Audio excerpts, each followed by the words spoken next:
Então, já entendido a farmacocinética, agora a gente consegue entender o efeito que o fármaco faz no corpo depois de ser absorvido. Os antiarrítmicos da classe 4 são os bloqueadores dos canais de cálcio não hidropiridinas, ou coroas, que são aqueles que têm efeitos tanto no coração quanto nos vasos sanguíneos, como o verapamil e o ditiazem. E nos vasos, sabe-se que o bloqueio dos canais de cálcio do tipo L diminui a capacidade de contração do músculo liso vascular, favorecendo a vasodilatação, que diminui a resistência vascular e, por consequência, a pressão arterial, além de diminuir também a pós-carga. No coração, eles se ligam aos canais de cálcio do tipo L, inibindo a entrada desse íon e alterando os processos de despolarização e repolarização tanto nas células musculares cardíacas quanto nas células nodais. Primeiro, vamos analisar o efeito nos cardiomiócitos. Temos aqui o esquema de uma célula muscular cardíaca e aqui em um. A célula muscular vai receber o potencial de ação das células nodais. Esse potencial normalmente abriria os canais de cálcio do tipo L, que estão aqui grifados em rosa, mas a maioria desses canais vão estar bloqueados pelo efeito das não hidropiridinas. Então pouco cálcio vai entrar aqui na célula para estimular esses canais rianodínicos, aqui do retículo sarcoplasmático.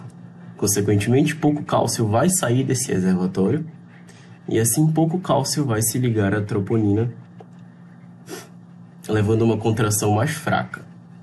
Depois, o cálcio vai se desligar da troponina no relaxamento muscular, voltando para o retículo sarcoplasmático ou saindo para fora da célula.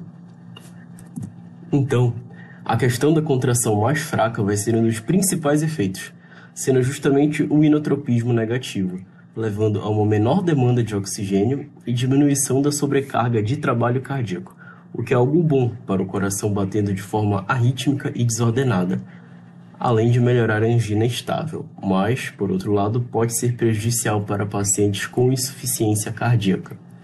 E aqui na esquerda é um recorte da membrana da célula cardíaca, com os canais de cálcio justamente bloqueados, enquanto o resto dos íons flui normalmente. Agora, vamos ver como essa diminuição da entrada de cálcio afeta o gráfico do potencial de membrana dessa célula. Normalmente, temos que, na fase 0, quando a onda de despolarização entra no cardiomiócito pelas junções comunicantes, o potencial da membrana vai ficando positivo. Isso abre os canais de sódio dependentes de voltagem. O influxo de sódio leva ao pico da despolarização, onde esses canais se fecham. Então, aqui na fase 1, a célula se repolariza um pouquinho. Aqui meu mouse. A célula se repolariza um pouquinho pelo efluxo dos canais de potássio abertos, mas até aí tudo normal. Na fase 2, normalmente, há uma diminuição da permeabilidade ao potássio pelo fechamento de uns canais rápidos de potássio que existem na célula e também o principal, que são a abertura dos canais de cálcio. E é esse equilíbrio em fluxo de cálcio e fluxo de potássio que faz o potencial atingir esse platô aqui da fase 2. No entanto, o nosso fármaco vai atuar justamente nesses canais de potássio, que quando bloqueados vão desestabilizar essa fase 2. Dessa forma, havendo menor influxo de cálcio, o potencial é diminuído e mais inclinado à repolarização em vez de um platô reto, como vocês conseguem ver aqui no gráfico à direita, que eu fiz uma simulação, de mais ou menos como que ficaria. Aí tá, tudo bem. Na fase 3, os poucos canais de cálcio abertos vão se fechar e a permeabilidade ao potássio aumenta novamente, de modo que seu efluxo repolariza a célula e leva ao seu potencial de repouso. Agora, nas células nodais. Nelas, o processo de despolarização é diferente da célula muscular. Temos que, aqui em menos 60 mV, os canais FANE, isso é, canais permeáveis tanto ao potássio quanto ao sódio, estão abertos. E o aumento do potencial da membrana, aqui em potencial marca-passo, leva à abertura de alguns canais de cálcio. E esses canais vão ajudar aqui a despolarizando até chegar no limiar. E quando o potencial atinge o limiar, esses canais FANE se fecham, mas os outros canais de cálcio são abertos e levam justamente à fase de despolarização rápida desse potencial aqui. até atingir o pico e esses canais de cálcio se fecharem, então os de potássio se abrem e a célula é repolarizada. Tudo bem, no entanto, pelo bloqueio desses canais de cálcio, a célula nodal demora mais para o potencial marca-passo atingir o limiar, agora contando somente com os canais Fanny.